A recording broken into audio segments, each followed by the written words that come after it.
Je me suis toujours demandé pourquoi mes relations se terminaient de la même façon.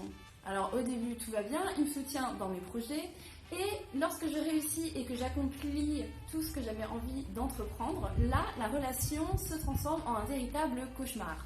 S'installe alors une véritable lutte de pouvoir au sein du couple et c'est l'horreur, ce sont des disputes et des tensions, des manipulations, etc.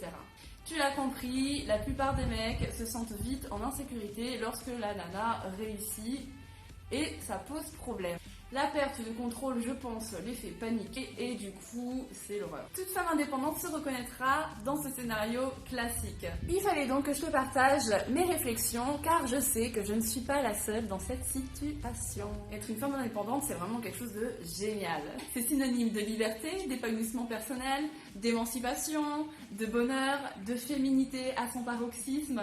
Ça permet aussi, et c'est un avantage, de se rendre compte qu'il y a beaucoup d'hommes qui ont des attentes bien trop archaïques pour nous.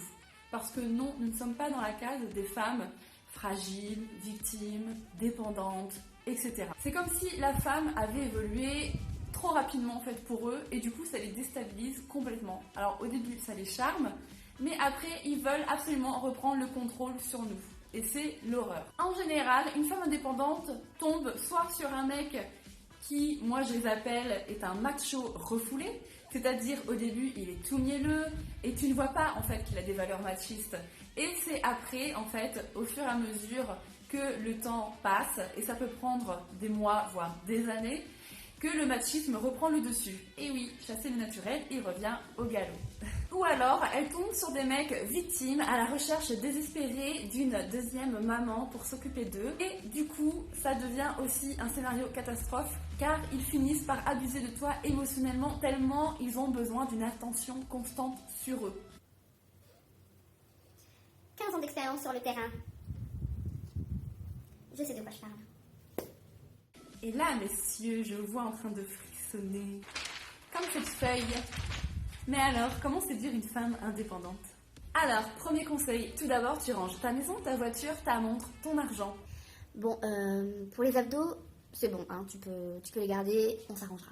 Et tu mettras plutôt en avant l'écoute, la compréhension et l'attention. Tu l'auras compris, en gros, une femme indépendante sera beaucoup plus sensible aux choses abstraites qu'aux choses concrètes. Elle grattera toujours l'extérieur pour voir si ça brille autant à l'intérieur. Oui, parce qu'à la base, tu lui plais, donc l'extérieur, c'est bon. Il ne faut pas que tu oublies qu'une femme indépendante travaille beaucoup. Du coup, elle cogite énormément et passe son temps à réfléchir. Donc, elle n'a pas besoin d'un boulet. Il faut que tu montres au maximum que tu as une vie autonome, que tu es indépendant, que tu as une vie aussi passionnante que la sienne. Sinon, ça va créer un déséquilibre. Il y a de fortes chances qu'elle fuit. Une autre chose que tu dois savoir, c'est que la femme indépendante n'aime pas perdre son temps. Elle sait ce qu'elle veut, elle sait aussi ce qu'elle vaut. En général, dans les relations sentimentales, elle est assez entreprenante. Donc, tu sauras direct si tu lui plais ou pas. Un conseil, ne sois pas trop étouffant. Je te conseillerais également de maîtriser l'art et la manière de communiquer. Les femmes indépendantes adorent ça. Elles aiment beaucoup aussi apprendre des nouvelles choses. Donc si tu es cultivé intéressant, c'est un méga plus. Et alors là, si tu es gentleman, c'est jackpot, finger in the nose. Tu peux l'épater par exemple avec le dernier Tarantino sorti au cinéma, ou l'éternel retour de Nietzsche, ou sur la vie de Simon Scott. Il y aurait tellement de choses à te dire encore sur le sujet, mais je vais m'arrêter là pour aujourd'hui. J'espère en tout cas que je t'ai bien aidé à cerner ce qu'est la femme indépendante et comment la séduire. Sois patient, apprends à la connaître parce que franchement ça vaut le coup. Et non, nous ne sommes pas compliqués, c'est juste que nous savons ce que nous voulons, donc forcément ça peut te déstabiliser. Après, si tu en as peur, peut-être que tu n'as pas encore vraiment confiance en toi et que du coup tu te sens trop insécure pour être avec une femme d'une telle envergure. Ah oui, j'oubliais, évidemment, tu peux inviter une femme indépendante au restaurant. Par contre, à l'addition, ne refuse pas si elle t'invite.